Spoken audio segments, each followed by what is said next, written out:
Bonsoir à toutes et à tous, voici les titres de l'actualité en ce samedi 16 mars. Les arnaques en ligne se font de plus en plus présentes dans la vie de tous les jours. Des appels, des SMS, des mails frauduleux qu'il est parfois très compliqué de déceler. Nous verrons comment la Maison du Numérique sensibilise les monégasques face à ces risques. Le pavillon Bozio organisait sa journée porte ouverte. Aujourd'hui, un événement important pour l'école d'art plastique pour faire connaître ses formations et ses très nombreux projets. Et puis ce jeudi, les rencontres philosophiques de Monaco organisaient un échange autour du thème « La vie à deux ». Un des intervenants de cette soirée, le psychanalyste Serge Effez, sera avec nous pour parler de ce concept social. Le printemps des arts bat son plein en principauté. Focus ce soir sur le violoncelliste Henri de Marquette qui s'est produit au One Monte Carlo ce vendredi. Et enfin, nous prendrons la direction des États-Unis pour votre chronique hebdomadaire. Alexandra Pani s'est intéressée cette semaine aux festivités de la Saint-Patrick et aux traditions américaines. Vous avez peut-être déjà reçu l'un de ces mystérieux messages vous demandant de confirmer une transaction ou de retirer au plus vite un colis que vous n'avez jamais commandé. Je vous parle bien sûr des arnaques. Il en existe beaucoup aujourd'hui sur Internet. Alors pour savoir comment les reconnaître et surtout comment les éviter, la Maison du Numérique organise des ateliers chaque semaine. Théo Schumer et Arnaud Imbert ont suivi l'un d'eux. Les arnaques en ligne n'ont jamais été aussi élevées, alors à la Maison du Numérique, vous pouvez apprendre à les déceler, celles que vous connaissez déjà et d'autres bien dissimulées. Les arnaques en ligne, c'est de plus en plus d'actualité.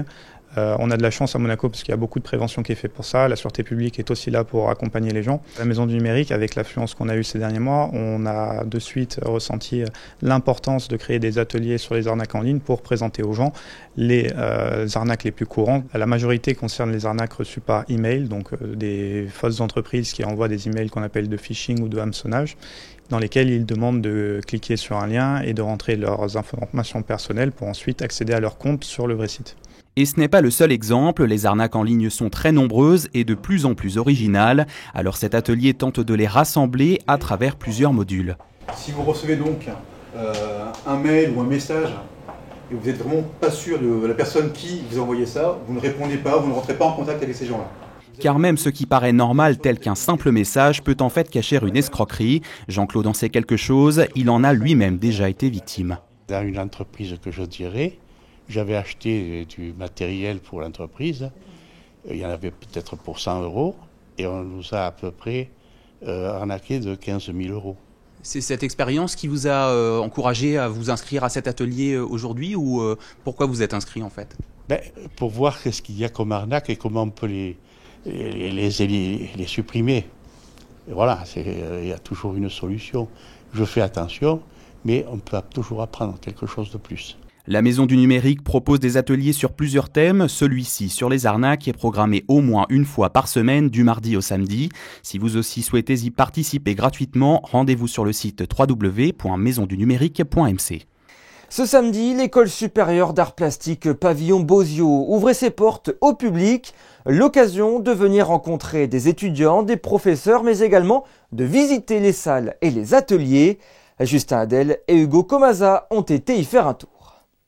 Au cœur de Monaco, sur le rocher, le pavillon Bozio forme les artistes de demain.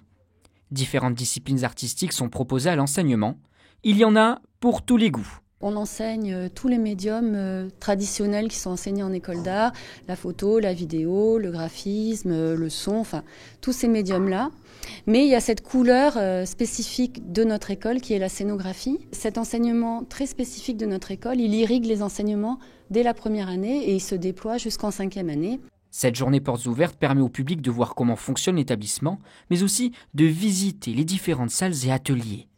Les étudiants peuvent partager leur parcours, leur passion et au passage donner envie d'intégrer l'école supérieure d'art plastique. C'est surtout une immersion dans l'univers créatif du pavillon Bozio. C'est toujours bien de venir voir concrètement les écoles, la façon dont elles fonctionnent parce que chaque école est très différente.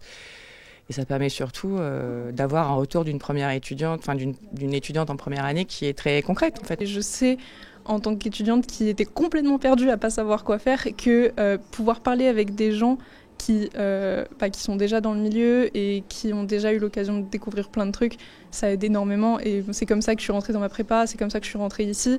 Elles expliquent vraiment ce qu'elles ont parcouru et leur ressenti, et pas forcément que la forme, mais plus le fond de ce qu'elles font. Et c'est vraiment très complet. Une JPO importante, d'autant plus que les bulletins d'inscription au concours d'entrée et aux commissions d'admission et d'équivalence sont déjà disponibles sur le site internet de l'école. Parlons à présent de la vie à deux, un concept auquel chaque humain est habitué et qui revêt un caractère naturel. Pourquoi envisageons-nous la vie avec un ou une partenaire? Que signifie être en couple? Comment faire fructifier l'amour?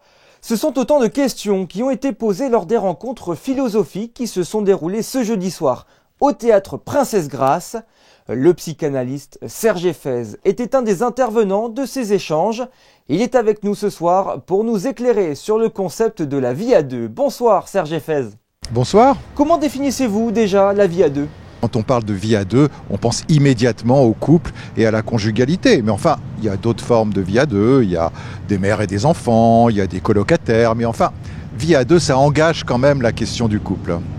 C'est une nécessité naturelle pour l'homme de trouver sa moitié? Disons que c'est inscrit dans la culture depuis toujours pour une raison bien simple, c'est que l'homme se reproduit et que pour se reproduire, il faut être deux, qu'il faut pouvoir procréer, faire des enfants. Et que donc depuis toujours, cette vie à deux, elle est inscrite dans l'histoire de l'humanité et elle est surtout inscrite depuis toujours autour du mariage. Toutes les sociétés ont toujours tourné autour du mariage. Toutes les sociétés ont toujours été des sociétés matrimoniales. Les sociétés traditionnelles continuent à être des sociétés matrimoniales. Et ce qui est différent aujourd'hui, c'est que le mariage perd sa place. Pas le couple, pas le fait de vivre à deux, mais le mariage comme organisateur de la vie à deux. Parce que représente aujourd'hui le mariage pour un couple et pour une vie à deux? Le mariage, c'est devenu justement comme un avatar des sociétés traditionnelles, c'est-à-dire que quand même, on a une petite nostalgie de ce qu'a été le mariage pour nos grands-parents, nos arrière-grands-parents et depuis la création du monde. Mais c'est plus de ce mariage-là dont on veut, parce qu'on sait qu'on peut en sortir aussi rapidement qu'on y est rentré.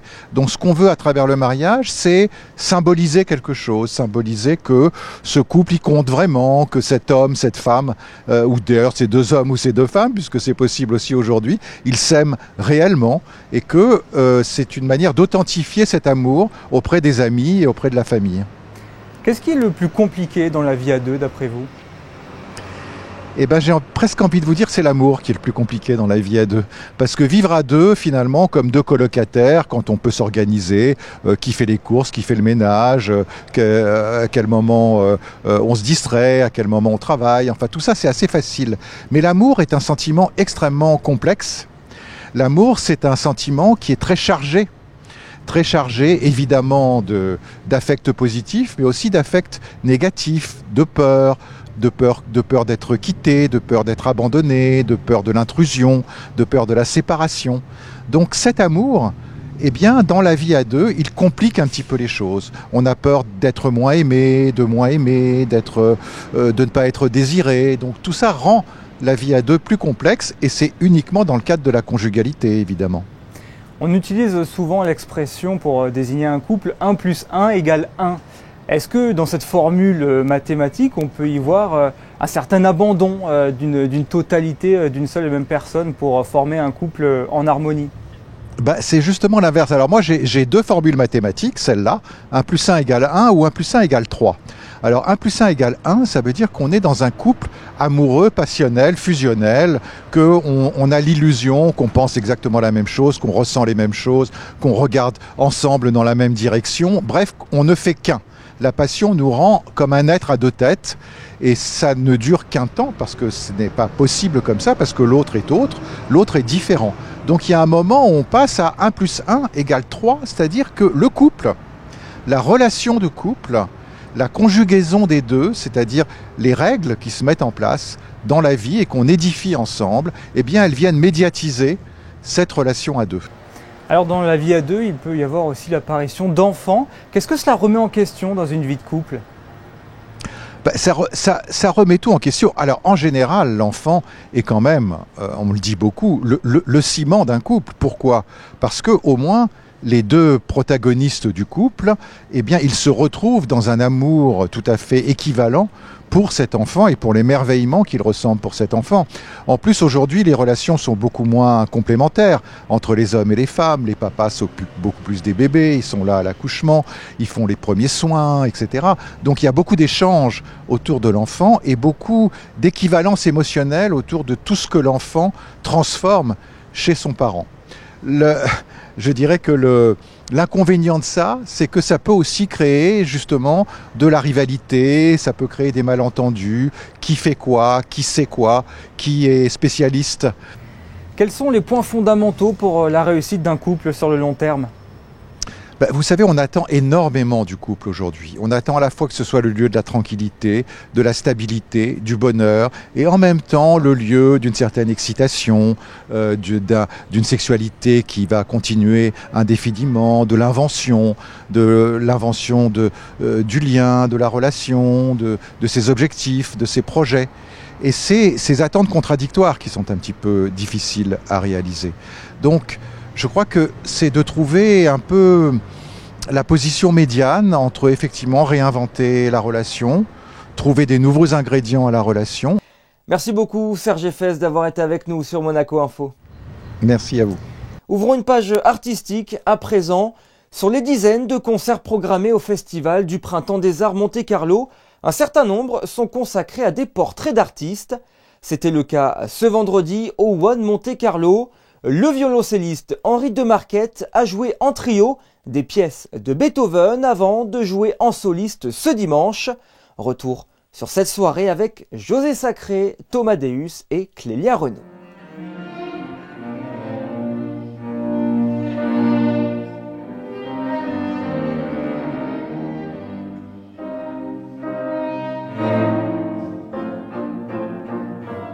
Dans le programme très riche du Printemps des Arts de Monte-Carlo, 3 musiciens font l'objet de carte blanche cette année. La chef d'orchestre Laurence Equilbet, le quatuor Modigliani et le violoncelliste Henri de Marquette à l'affiche de 2 concerts, en soliste dimanche 17 mars et ce vendredi 15 mars, ils jouaient en trio avec la violoniste Sayaka Soshi et le pianiste Jean-Frédéric Neuberger, les trios avec piano numéro 1, 5 et 7 de Beethoven.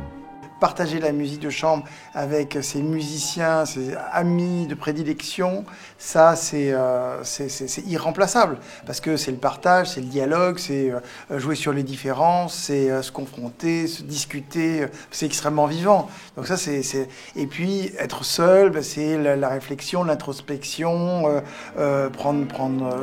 affirmer ses propres choix, prendre des risques, enfin donc être uniquement responsable de son destin. Donc c'est très très différent et les deux procurent des joies différentes. Et ce que j'ai proposé à Bruno Mantovani, c'était de jouer avec Sayaka Soji et Jean-Frédéric Neuburger. C'était ça. Après, peut-être qu'on était d'abord parti sur Schubert et puis avec le thème du festival, on a trouvé que Beethoven était particulièrement adapté parce qu'on peut avoir une œuvre du début de la vie de Beethoven et puis une œuvre de la fin de la vie de Beethoven. Comme ça, on parcourt toute la durée de créatrice de sa vie et ça, c'est passionnant parce qu'on voit comment un être, un compositeur, mais aussi un être de chair et de sang évolue et ça, c'est très beau, c'est très émouvant en fait.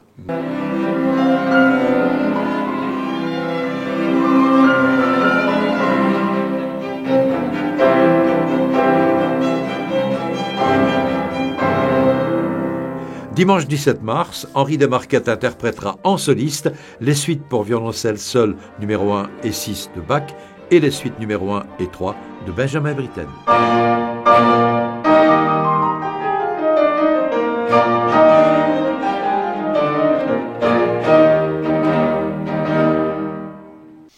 Restons dans la musique avec notre prochaine invitée. Elle est violoniste à l'Orchestre Philharmonique de Monte-Carlo et raconte dans un livre son histoire, son parcours exceptionnel qui l'a mené jusqu'à Monaco. Zhang Zhang réside en principauté depuis plus de 20 ans. Née en Chine, elle a un destin particulier qu'elle a tenu à partager dans son ouvrage La Voix de l'archer aux éditions Fayard. Zhang Zhang était dernièrement l'invitée des rendez-vous culturels de l'hôtel Métropole, un moment au cours duquel elle a pu échanger avec ses lecteurs. La violoniste nous fait le plaisir également d'être avec nous sur Monaco Info ce soir. Elle est interrogée par Émilie Rousseau. Merci d'être notre invité ce soir pour évoquer votre dernier ouvrage, La Voix de l'archer, paru aux éditions Fayard. Que raconte ce livre ? C'est une autobiographie et pour moi, c'est plutôt comme un témoignage et un hommage. C'est un livre qui nous emmène avec vous, de la révolution culturelle en Chine jusqu'à Monaco. C'est votre parcours de vie, pour ainsi dire. Oui. Ça commence en Chine. Je suis née en plein milieu de révolution culturelle et je parle pas mal au début du livre de la Chine de cette époque, mais aussi même la Chine avant. Comme je suis une enfant exilée, enfant migrant, je pense que j'ai gardé un grand amour pour mon pays natal et aussi surtout pour la civilisation chinoise. Et avec ces livres, je voulais rendre hommage non seulement à l'histoire de Chine, mais aussi toutes les personnes qui m'ont inspirée. Et la deuxième moitié des livres, on parle plutôt des parcours d'un enfant migrant assez seul. Et moi, je pense que ces livres aussi, c'est un hommage aux principautés parce que vers la fin des livres, on voit bien que cette jeune musicienne, c'est grâce à le fait que je suis arrivée à Monaco en tant qu'étudiante à l'époque que tout était possible. Je pense que la Chine, c'était un peu le jardin où le grain était posé, mais l'arbre a eu la possibilité de développer ici sur la côte méditerranéenne. Vous l'avez évoqué, hein, c'est un parcours hors norme, un parcours aussi, on peut le dire, cabossé, où vous avez connu l'exil, la peur, mais qui finalement a une issue plus que favorable et plus que belle pour vous. La résilience humaine, c'est universel. Et je pense que même s'il a l'histoire un peu particulière de mon histoire, mais je pense qu'il y a des thèmes qui sont universels. Par exemple, j'étais un enfant battu. J'ai jamais parlé de ça avant ce livre, jamais dans des discours ni dans les interviews, parce que pendant longtemps, j'ai eu honte d'être un enfant battu. Et cette fois-ci, j'ai décidé d'être honnête parce que je pense que partout, il y a des adultes et aussi des enfants qui vivent et qui ont vécu ces moments difficiles. Mais j'ai envie de profiter de ces livres, de dire que si moi, je peux arriver de survécu ces genres d'expériences, je pense que tout le monde, il faut garder l'espoir. Le racisme, vous en avez été aussi victime ? Oui, je pense que les discriminations... si c'est par rapport à la race, l'origine, la pauvreté, j'ai vécu ça, oui. J'ai parlé de ça quand on a quitté la Chine à l'époque. La Chine était encore un pays très pauvre. C'était les débuts des années 80. C'est pas des Chinois qu'on voit aujourd'hui, hein, qui viennent à Paris avec des beaux sacs à main, voilà, les montres. C'était une Chine encore...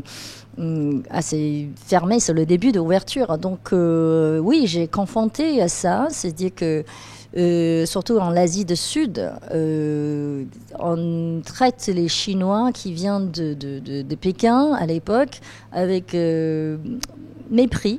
Et Zhang Zhang, qu'est-ce qui a été l'étape marquante de votre vie ? Qu'est-ce qui vous a permis de reprendre le contrôle de votre destin ?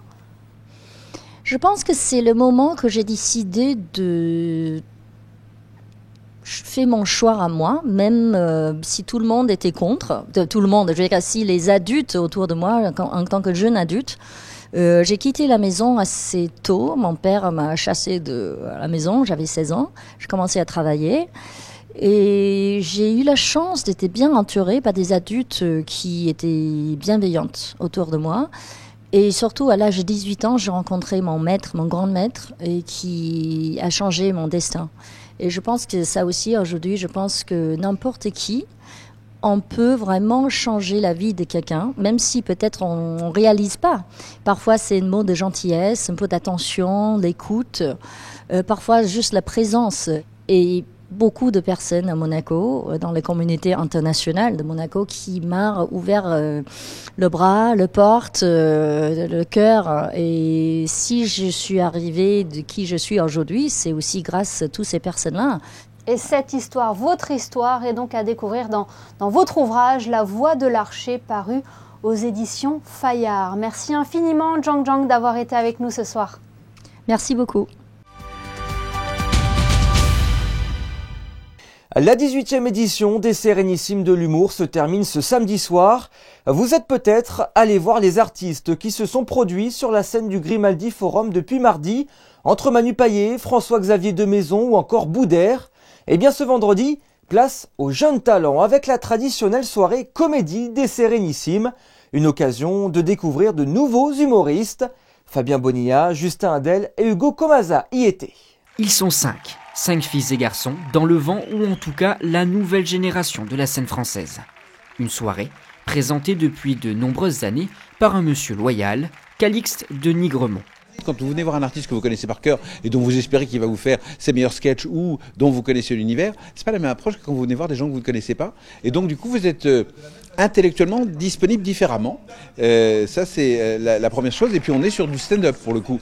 C'est le comédie des Sérénissimes, donc on est vraiment sur une forme d'humour très particulier qui est l'adresse directe au public. Et ça change aussi un petit peu la donne. On verra comment ça va se passer. Moi en ce moment j'essaye de tout miser sur mon visage. Rigolez pas sinon je vous éclate. Là, j'ai hésité, je voulais faire de la chirurgie esthétique. Il y en a qui l'ont déjà fait ici? Oh non, vous dites oui normal et tout? Mais j'adore, vas-y, dites-moi, vous avez fait quoi? Ah, les seins. Allez, c'est gênant, on enchaîne. Ok. Par ordre de passage, Rodrigue, Marine Leonardi, Ghislain Blic, Laurent Barra et Sophia Bellabès, chacun sa route, chacun son chemin et surtout, chacun son style. C'est de l'humour bienveillant mais qui picote un peu. J'ai un spectacle qui s'appelle Écran Total sur la dépendance aux écrans. Et ce soir, je vais titiller un peu l'actualité, mais en douceur. Et puis le monde qui nous entoure, la dépendance aux écrans, ce que ça joue sur nous en termes de relations privées, amoureuses et tout. Enfin, ça a bouleversé la société. Et je vais parler de tout ça. Et puis je ferai une imitation aussi de Maïté. Vous vous rappelez de Maïté? Voilà, c'est mon grand talent. Maïté, pour les plus jeunes, c'était une présentatrice de télé cuisinière qui avait littéralement violé une anguille. Devant des millions de téléspectateurs, elle était là. Mais vous inquiétez pas, Micheline, elle ne souffre pas, elle ne souffre pas. Comme un speed dating, ils ont eu chacun une dizaine de minutes pour convaincre, et a priori, au son des rires, ça a fonctionné. C'était très détendu, en fait, c'était très simple, ça bouscule un petit peu, ça choque, mais en fait, Monaco, c'est une ville qui sait vivre, une principauté qui sait s'amuser, donc franchement, c'est le naturel et on a été ravis de cette soirée. C'est toujours sympa, c'était amusant, en plus, c'était des nouveaux talents, moi j'ai bien aimé. Je vais vous parler d'un pote à moi, je vais vous parler d'un vieux copain, Frédéric. Voilà, Fred, un vieux pote, Fred qui disait toujours, le cancer, c'est comme les feux rouges. C'est dans la tête. Repose en paix, Fredo. Écoutez, c'était une surprise parce qu'on me l'a offert et j'ai grandement apprécié. On retrouve Alexandra Pani à présent pour la chronique américaine de cette semaine. Alexandra, bonsoir. Vous êtes de retour à New York pour nous parler d'une fête irlandaise connue dans le monde entier. Bonsoir à vous. Et mon pull vert est un indice. Le vert est la couleur à adopter pour la Saint-Patrick, célébrée le 17 mars. Et en cette veille de fête irlandaise, je me suis rendue à l'American Irish Historical Society pour en apprendre un peu plus sur ce fameux St. Paddy. Située en plein Muséum Miles, sur la 5e avenue, cette ravissante maison en pierre abrite l'American Irish Historical Society. Fondée en 1897, elle a pour vocation la promotion de la culture irlandaise sur le territoire américain. We're a historical society, so we have very good archives. We have some very important papers, from Irish history, lots of New York Irish American politicians, some documents relating to Irish independence back in Ireland.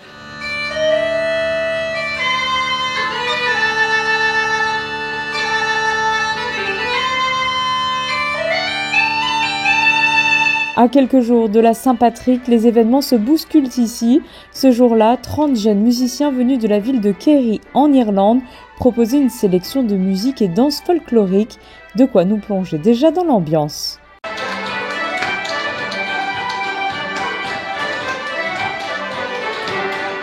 Comment ne pas se laisser emporter par ces airs entraînants? Il se dit qu'à la Saint-Patrick, tout le monde est irlandais. C'est aujourd'hui peut-être l'une des fêtes les plus populaires reprises dans une très grande majorité des pays occidentaux. The Irish toast is sláinte, which means good health, so we don't really, we wouldn't like to associate it with just partying. But certainly it has become an immigrant tradition. So in America, they eat corned beef and cabbage, which we wouldn't have eaten at home in Ireland. We would eat bacon and cabbage. Even the soda bread is an American-Irish invention because baking soda was invented in America. So, which I think is lovely because this old, ancient, traditional kind of holiday had to be adapted in America by the immigrant community. So they're kind of holding on to their past, but they're reinventing it. Pour célébrer Saint Paddy, comme on l'appelle ici, l'on porte du verre, l'on arbore son trèfle ou shamrock, certains boivent de la bière brune irlandaise. Mais d'où vient exactement cette tradition? Saint Patrick est arrivé en Irlande en tant qu'esclave au IVe siècle, vendu par des pirates. Il y restera environ 7 ans, puis s'échappera et apprendra la théologie, et passera même 2 années au monastère des îles de Lérins. Il revient ensuite sur l'île d'Emeraude pour évangéliser les habitants. Il est le saint patron de l'Irlande et le 17 mars est la date de sa disparition. En Irlande, il s'agit d'une fête familiale qui est ensuite arrivée aux États-Unis par les soldats irlandais. Today it has of course taken over, as you say, it's more a celebration, people wear green. It's not so performative in Ireland, you do, certainly your town has a parade, but they tend to be quite family and casual. Chicago dyes the river green, and in New Orleans they throw cabbages at you because it's like the Mardi Gras with the beads. New York is quite formal. And I think that's because in the 19th century, especially in New York and Boston, there was a big pushback against Catholic immigrants. So you'll see like a lot of firemen and policemen and army. It's very formal. And, even if you march with your school, it's kind of business casual. There's no floats, there's no ferries, there's no St. Patrick, Pas de folklore donc pour la parade new-yorkaise, mais elle est tout de même la plus importante au monde. Près de 200 000 spectateurs sont attendus sur la 5e avenue. Et si vous aussi vous souhaitez célébrer cette grande tradition irlandaise, où que vous soyez en ce 17 mars, un leprechaun saura vous montrer le chemin. Merci Alexandra, et si vous le souhaitez, vous pourrez fêter la Saint-Patrick dans divers établissements de la Principauté, mais aussi ce dimanche midi au marché de la Condamine. Terminons ce journal avec un point météo. Justin Adel, bonsoir. Quel temps fera-t-il pour ce dernier jour de la semaine ? Bonsoir Yannick, une journée nuageuse vous attend demain en Principauté. Le soleil aura du mal à pointer le bout de son nez. Mais rassurez-vous, les températures ne seront pas impactées, 12 à 15 degrés. Le thermomètre de l'eau, lui, atteindra les 15. C'est donc globalement un temps doux pour terminer la semaine. Demain, le soleil se lèvera à 6h36 et se couchera à 18h40. En ce dimanche 17 mars, une pensée à nos amis irlandais, c'est la Saint-Patrick. C'est la fin de votre édition, merci à vous de l'avoir suivi. On se retrouve ce dimanche à 18h30 pour un nouveau point sur l'actualité monégasque. Je vous laisse avec les photos de la journée porte ouverte du pavillon Bozio. Elles sont signées Stéphane Dana. Passez une excellente soirée, à demain.